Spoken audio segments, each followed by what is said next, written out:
So the machine we have behind us is a 1908 Dolbeer steam logging machine, and its purpose was to pull logs through the forest so that they would eventually be transported to the sawmill.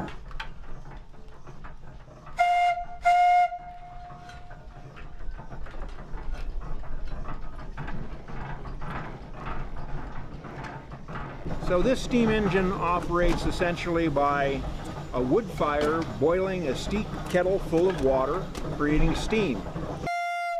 It carries a variety of whistles on it, but back in the day really it only had one whistle for purposes of communication within the forest. If there was a need for communication over the side of a hill, they would have what's called a whistle punk, a small boy that had a wire that was attached to the whistle, and he would watch the logging operation below and then pull the whistle at the right time so that the steam engineer could engage the machinery and pull the log up from an area where the engineer couldn't exactly see it.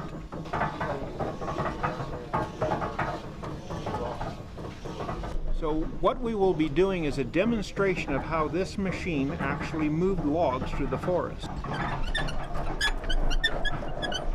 Essentially, the loggers would drop the trees, and this machine would roll the logs into two-pole chutes, which is basically a road through the woods. They would drag these logs through the woods, eventually dumping them into Shaver Lake. It would be gathered up by the steamboat, the Michigan, transported over to the sawmill. The sawmill would then cut them into boards.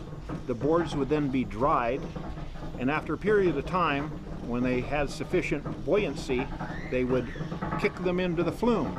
And then the flume was 42 miles long and would reach Clovis 6.5 hours later. So at the turn of the century, this was the latest and greatest technology. And so for 108 years old, it's a pretty fascinating machine.